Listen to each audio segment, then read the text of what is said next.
नमस्कार। आप हमारे पहले वाले वीडियो बहुत अच्छी तरह से देख देख रहे हैं। उस पे आप बहुत अच्छे कमेंट्स दे रहे, फीडबैक दे रहे, क्वेश्चन पूछ रहे और आपकी जो भी डाउट्स है आप क्लियर कर रहे हैं। इससे हमें बहुत खुशी होती है। पर्सनली मुझे इससे बहुत खुशी हो रही है। आपके जब भी क्वेश्चंस आते हैं उसको आंसर करने के लिए आपके जो भी डाउट्स हैं आप हमें पोस्ट करते रहिए। मेरा व्हाट्सएप नंबर वहाँ पे दिया हुआ है डिस्क्रिप्शन में। आप उस पर क्वेश्चन आपके पोस्ट कर सकते हैं। आज का हमारा सेशन बहुत स्पेशल है। बहुत ही इंपॉर्टेंट टॉपिक पे हम बात करने वाले हैं जो जीवन के संदर्भ में सबको इम्पोर्टेंट होता है। आज का हमारा टॉपिक है पैसा, मनी। आपकी लाइफ में हमेशा पैसे का स्रोत, पैसे का प्रवाह कैसे चालू रहे, इसके बारे में हम एस्ट्रोलॉजी और वास्तुशास्त्र से, एस्ट्रो वास्तु से क्या उपचार कर सकते हैं जिसकी वजह से आप कुछ भी करते हो, जैसे आप बिजनेस करते हो या आप जॉब करते हो या कोई सर्विसेज प्रोवाइड करते हो या और कौन सी फील्ड में हो, वहां से आपको हमेशा या डिफरेंट सोर्सेस से आपको हमेशा पैसे कैसा आता रहेगा, आपके जीवन में पैसे की कभी कमतरता ना हो, इसके लिए हम क्या कर सकते हैं उसके बारे में आज हम डिटेल में बात करेंगे। डिटेल में नहीं बोल सकते लेकिन उसके बारे में हम थोड़ी सी चर्चा करेंगे। ये टॉपिक तो बहुत वास्ट है। जितना बात करेंगे 3 4 5 10 दिन उतना ही कम है। लेकिन जितना आज मैं बता सकता हूँ, मेरी रिसर्च या मैंने जो एक्सपीरियंस किए हैं, पहले खुद पे किए बाद में दूसरों पे किए, उनको जो रिजल्ट्स है उसमें से जो भी निकला है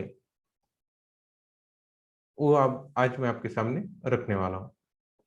आपकी पत्रिका में जो भी आपकी पत्री है, जन्म पत्री है या जहाँ पे आप रहते हो, वहां पे पत्रिका में 12 प्रकार के भाव होते हैं, हाउसेस होते हैं और हर एक हाउस से आपको पैसा आता है। हाउस कौन सा भी होने दो वो पैसा देता ही देता है। वैसे ही आपके घर में 16 दिशा होती है, हर एक दिशा से पैसा आता है।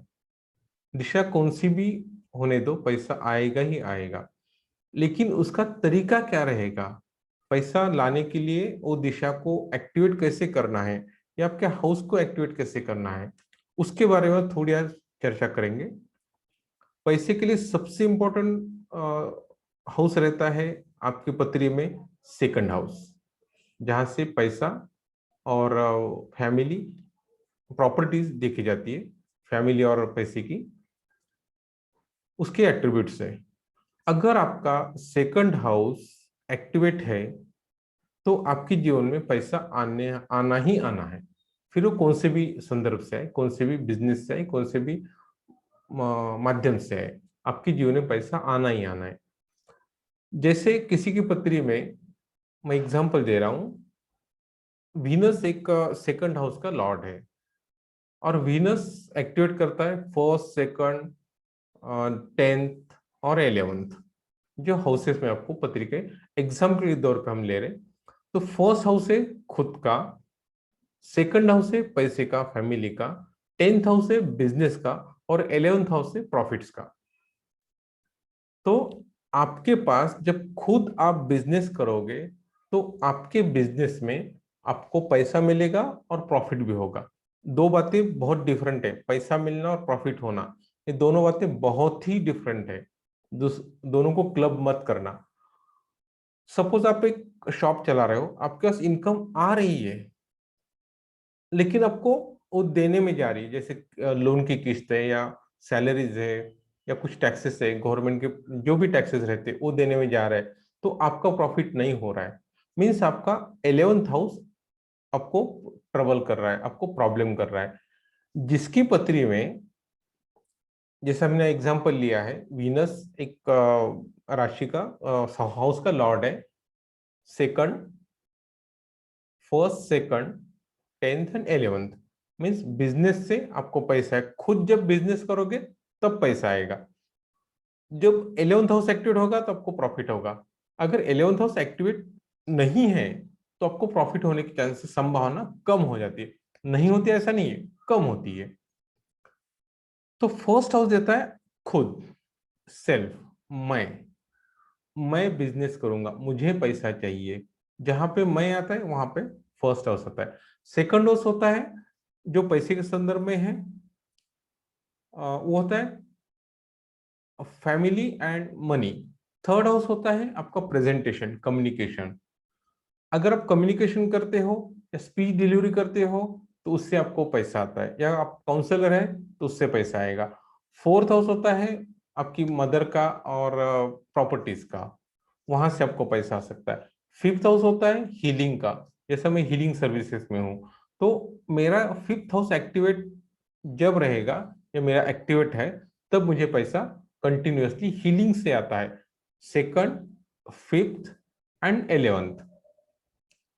सिक्स हाउस होता है सर्विसेज का, कर्जे का, यहां से आपको पैसा, सर्विसेज जब देते हैं तब आपको पैसा आता है, जैसे कंसल्टेंसी सर्विसेज है। सेवंथ हाउस होता है पार्टनरशिप का, पार्टनरशिप से पैसा आना। एट्थ हाउस होता है ऑकल्ट साइंस का या गुप्त धन का, जहां पे आपको पैसा मिल सकता है। Occult science is a hidden knowledge, coding language है ऑकल्ट साइंस। जैसी पत्री है, एक कोड लैंग्वेज है, वो डिकोड करने के लिए आपको सीखना पड़ता है। जैसे कंप्यूटर की लैंग्वेज है, सी लैंग्वेज है, वो कोडिंग में उसको बाद में विंडोज वगैरह सामने दिखता है, जो फ्रंट एंड रहता है। बैक एंड में इसका कोडिंग रहता है। वैसे अष्टम स्थान का है। नाइन्थ हाउस है आपका क्या बोलते हैं उसको, गुरु का या नॉलेज का। आप नॉलेज से पैसा कमा सकते हो। टेंथ है आपके बिजनेस का। 11th है आपका प्रॉफिट्स का, फ्रेंड्स का। और 12th है आपका फॉरेन कंट्री का, जहां पे फॉरेन कंट्री से आपके कनेक्शन है तो आपको एक्सपोर्ट इंपोर्ट जैसा है, वहां से आपको पैसा आएगा। हाँ, 8th हाउस है शेयर मार्केट का भी, जहां पे कुछ भी हो सकता है, प्लस माइनस। तो कौन सा भी हाउस आपका पैसा दे सकता है। वैसे ही दिशा जो है घर की, फर्स्ट पूर्व दिशा, पश्चिम दिशा, दक्षिण, उत्तर, ये जो भी 16 दिशा है वहां से उनके एट्रीब्यूट के काम करने से आपको पैसा मिल सकता है। तो आप जो कॉन्टेक्स्ट से या जो आप काम कर रहे हो वहां से अगर आपको पैसा आना है, जैसा कोई सर्विस कर रहा है, कोई कंसल्टेंसी दे रहा है, कोई प्रेजेंटेशन कर रहा है, तो हर एक उसका, जैसे मार्केटिंग एग्जीक्यूटिव रहते हैं, वो अपनी प्रोडक्ट्स की प्रेजेंटेशन देते हैं। अगर उनका प्रेजेंटेशन पावरफुल रहा, इफेक्टिव रहा, इम्प्रेसिव रहा, तो आगे का जो भी कस्टमर है, क्लाइंट है, उनसे वो सामान खरीदेगा। तो उनका थर्ड हाउस एक्टिवेट होना चाहिए। सेकंड, थर्ड, सेकंड पैसे का, फर्स्ट खुद का, थर्ड प्रेजेंटेशन का, और 11 प्रॉफिट्स का। मीन्स उनको पैसा भी आना चाहिए, प्रॉफिट्स भी होनी चाहिए, गेन्स भी होने चाहिए। ऐसे जब हम देखते हैं तभी हमें हमारी पत्री से पैसा आने की संभावना क्या क्या है, हम उसको देख सकते हैं।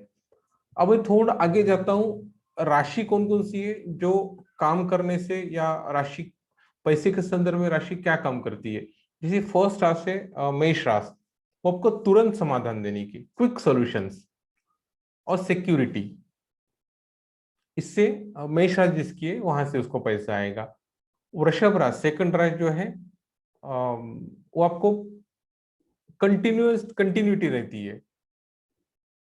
एक आधा काम कर रहे हैं आप कंटिन्यू उसको, जैसे चाइना के लोग कंटिन्यू काम कर, वही कंटिन्यू 1 साल 2 साल 3 साल काम करते रहते, कंटिन्यूटी में काम करना चाहिए उन्होंने।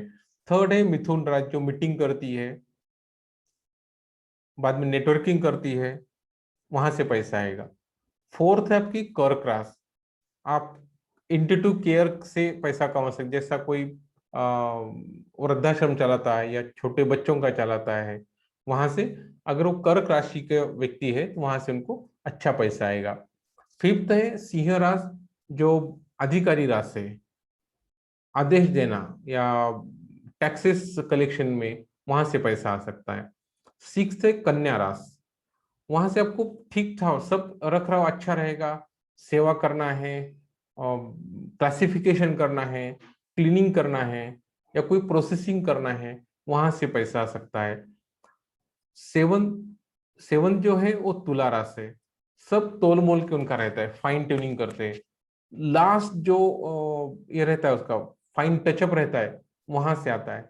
बाद में निर्णय करना, जैसे जज लोग रहते हैं या कोई भी जहां पे आपको डिसीजन लेने की पावर रहती है, वो तुला राशि का है, वहां से उनको पैसा आ सकता है। एट्थ है वृश्चिक राशि, वो प्लानिंग करते हैं बहुत अच्छी, वहां से उनको प्लानर बोलते हैं। आईएसओ के प्लानिंग रहते हैं या प्रोजेक्ट हैंडलिंग के प्लानिंग रहते हैं, वहां से उनको पैसा आता है। नाइन्थ है धनु राशि, जहां पे स्पिरिचुअल बेस से आपको पैसा आने का संभावना ज्यादा होती है, गुरु की राशि से। टेंथ है मकर राशि, यहाँ पे नीति संरचना मीन्स कायदा बनाने वाले या प्रोटोकॉल तैयार करने वाले और लोग रहते, उनको वहां से पैसा आएगा। 11th है कुंभ राशि, जो लोगों की सहायता करती है, लोगों के हित का सोचते, वहां से पैसे आता है। जैसे सेवाभावी संस्था रहती है या समाज सेवक रहते हैं, उनको वहां से पैसा आता है। 12th है मीन राशि, जो रिसर्च में रहती है, वहां से उनको पैसा मिलता है। कुछ ढूंढते हैं, नया कुछ वो निकालते हैं, वहां से उनको पैसा आने का संभावना ज्यादा रहती है। वैसे आपकी पत्रिय में आपकी कौन से हाउसेस एक्टिवेट होंगे, होने वाले हैं या कर सकते हैं, जिससे आपको कंटिन्यू पैसा आता रहेगा, वो हाउस देख के हम उसको एक्टिवेट करके आपकी घर में, आपकी वास्तु में उसको जब सेट करते हैं, तो आपका दशा अंतरदशा कुछ भी होने दो, आपको पैसा कंटिन्यू में आता रहेगा। यही बहुत ही एक ब्यूटीफुल इंसाइट है एस्ट्रो वास्तु का, जहां पे हम आपकी पत्री देख के आपकी वास्तु में उपचार करते हैं, और जहां से आपको कंटिन्यू पैसा आने के संभावना विकसित कर सकते हैं।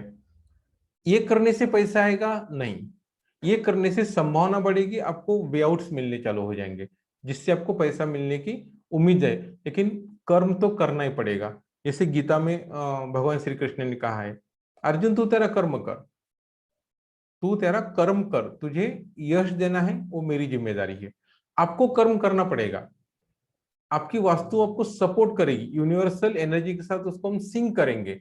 लेकिन अगर कर्म नहीं करेंगे तो पैसा बिल्कुल नहीं आएगा। जैसे किसी का भी प्रेजेंटेशन का एक हम एग्जांपल लेते हैं, किसी का भी कोई टीचर है, अभी लॉकडाउन में जो सब टीचर घर से काम कर रहे हैं, और उनको प्रेजेंटेशन देना है, कोई ट्यूशन लेता है, उनको प्रेजेंटेशन देना है स्टूडेंट्स को, और बोलते हैं मेरा थर्ड हाउस एक्टिवेट है, सेकंड हाउस एक्टिवेट है, फर्स्ट हाउस एक्टिवेट है, 11th हाउस एक्टिवेट है, लेकिन वो प्रेजेंटेशन नहीं देंगे तो उनको पैसा नहीं आएगा। उनको प्रेजेंटेशन उनके जहां पे उनकी राशि है प्रेजेंटेशन की दिशा में, वहां बैठ के अगर वो प्रेजेंटेशन देते हैं, आपकी पत्री से वो डिराइव कर सकते हैं, वहां बैठ के प्रेजेंटेशन देते हैं, तो 100% प्रेजेंटेशन पावरफुल होता है, इफेक्टिव होता है, इंप्रेसिव होता है, सामने वाले पे इफेक्ट होता है, और वो जो भी आपका सर्विसेज से मटेरियल है वो परचेस करता है। ऐसे हम जब देखते हैं तो आपके हर एक जो आपका लाइफ का कॉन्टेक्स्ट है, वो हम मैच कर सकते हैं। अगर उसमें कुछ इम्बैलेंस है, उसको बैलेंस करके कंटिन्यू आपका जो भी प्रोफेशन है, आप जो भी काम करते हो, सर्विसेज देते हो, जॉब करते हो या बिजनेस करते हो, वहां से आपको वो कॉन्टेक्स्ट, वो हाउस एक्टिवेट करके आपके घर में वहां पे बैलेंस करके, जो इम्बैलेंसेस है वो निकाल के बैलेंसिंग करके यूनिवर्सल एनर्जी संग सिंक करेंगे, तो आपकी लाइफ में कंटिन्यूअस कर्म करने के बाद पैसा आएगा। कर्म करना बहुत ही जरूरी है। अगर आप कर्म नहीं करते तो कोई भी वास्तु, कोई भी एस्ट्रोलॉजी, कोई भी हीलिंग, कौन सा भी दुनिया का साइंटिस्ट यहाँ पे आके या बहुत बड़ा वास्तु कंसल्टेंट यहाँ पे आके आपको बोलेगा ऐसा कर, तो नहीं होने वाला। आपको कर्म करना ही पड़ेगा, तभी आपको पैसा आएगा। लेकिन उसके सपोर्टिंग जो यूनिवर्सल एनर्जीज को हम सिंक करना है, वो आपकी पत्री से, जन्म पत्री से और वास्तु से हम सिंक करेंगे, जिससे आपको फायदा होगा और कंटिन्यूस आपके लाइफ में ग्रोथ बनी रही।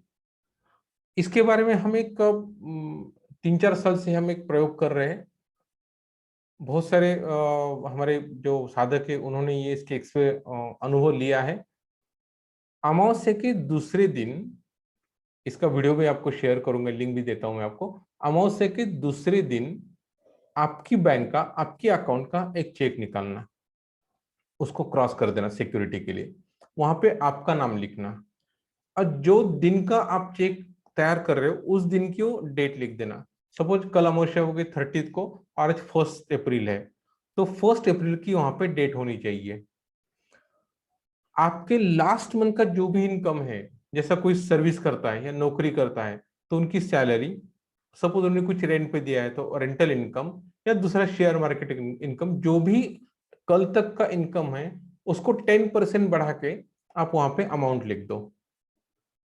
जो भी न्यूमरिक अमाउंट है और जो भी टेक्स्ट में लिखना है वो टेक्स्ट में लिख के आपका साइन कर दो। वहां पे क्या करना है, आपकी बैंक का चेक, आपके अकाउंट का चेक लेना है, वहां पे क्रॉस करना है सिक्योरिटी के लिए। आज की डेट जिस दिन आप लिख रहे हो, आपका नाम और जो भी लास्ट मंथ का इनकम है उसको 10% ऐड करके वहां पे लिख देना और आपकी साइन करना है। और वो जो चेक लिखा है आपने वो नॉर्थ दिशा में आप रख दो। बस इतना ही प्रयोग है। अगर ये आप कंटिन्यू करते हो एक 3 4 5 महीने, तो आपको दिखने लगेगा कि आपने जो भी अमाउंट लिखी उससे ज्यादा अमाउंट आपको आ रही है। कैसे आ रही है आपको भी पता नहीं रहेगा। हो सकता है कुछ शेयर्स में आपकी शेयर ज्यादा हो गए हो, या आपकी सैलरी बढ़ेगी या एरियर्स आएंगे, पता नहीं कहाँ से आएगा। लेकिन हमारे जो भी साधक इसको कर रहे हैं उनका अनुभव ये है कि 3 या 4 महीने के बाद जो भी अमाउंट लिखते हैं उससे 20 30% ज्यादा ही आती है। फिर भी मैं सिक्योरिटी के लिए आपको बोलता हूँ 10% लिखो, ये आप चालू कर दो। और जो पुराना चेक है अमावस्या के दिन उसको टीयर ऑफ करना और जला देना है, दूसरे दिन नया चेक लिखना है। ये आप कंटिन्यू प्रयोग करके देखो। हमारे साधक जो है उनको बहुत अच्छे रिजल्ट आए हैं। 3 4 हजार लोग आज उसको इम्प्लीमेंट कर रहे हैं और सबके मैसेज आते हैं, सबके फीडबैक आते हैं कि इससे उनको फायदा हो रहा है। कैसे फायदा होगा आपको ही देखेगा। और जो एस्ट्रो वास्तु से हम बैलेंसिंग करके आपकी लाइफ में कंटिन्यूस इनकम का फ्लो चालू कर सकते हैं, उसके बारे में मैंने आपको पहले ही बताया है। कौन सा हाउस क्या करता है, कौन सी राशि आपको कहाँ से पैसा देती है, और कौन से हाउस में कौन सी राशि बैठी है जो हम घर में आपकी वास्तु में एक्टिवेट करके उससे कंटिन्यूस इनकम फ्लो चालू रख सकते हैं। इसके बारे में आपको कुछ भी सवाल है या आपको कुछ और इन्फॉर्मेशन चाहिए तो आप नीचे दिए डिस्क्रिप्शन में जो मैं आपका नंबर देता हूँ वहां पे आप मुझे मैसेज कर सकते हो। मेरी समझ में जितना आता है उसको मैं रिप्लाई करूंगा। जो भी मेरा रिसर्च है 15 20 साल मैंने जो इसमें काम किया है उससे जो भी मिलता है मैं आपको शेयर करते जाऊंगा। और ये जो प्रयोग मैंने आपको बताया आप नेक्स्ट समस्या से डेफिनेटली करना, आपको फायदा होगा। मेरी यूट्यूब चैनल पे उसका वीडियो भी है, चेक कैसे लिखना है वो चाहे तो आप देख सकते हो। डिस्क्रिप्शन बॉक्स में उसका भी लिंक मैं आपको शेयर कर देता हूँ। तो चलिए आज का ये टॉपिक हम यहाँ पे खत्म करते हैं। एक बार एक बार मैं बोलना चाहूंगा, जो कर्म करेगा उसको ही पैसा मिलेगा। भगवान ने गीता में बोला है जो कर्म करता है उसको ही फायदा होता है, जो कर्म करता नहीं है उसके लिए कुछ भी नहीं मिलता है। तो आपका जो भी प्रॉब्लम है आपको आपकी होरोस्कोप में जो आपके हाउसेस है जो एक्टिवेट है लेकिन कर्म करेंगे तो ही उससे पैसा आएगा, तब तक पैसा नहीं आएगा। और कर्म कौन सा करना है वो आपकी पत्रिका से हम निकाल सकते हैं, घर में उसको बैलेंसिंग कर सकते हैं, और आपकी लाइफ में कंटिन्यूस पैसे का फ्लो कैसे चालू रहेगा वो हम डिराइव कर सकते हैं और वो चालू कर सकते हैं। तो आपके क्वेश्चंस का मुझे इंतजार रहेगा। जो भी आपके क्वेश्चंस है आप मुझे मैसेज कर सकते हो। नमस्कार, थैंक यू।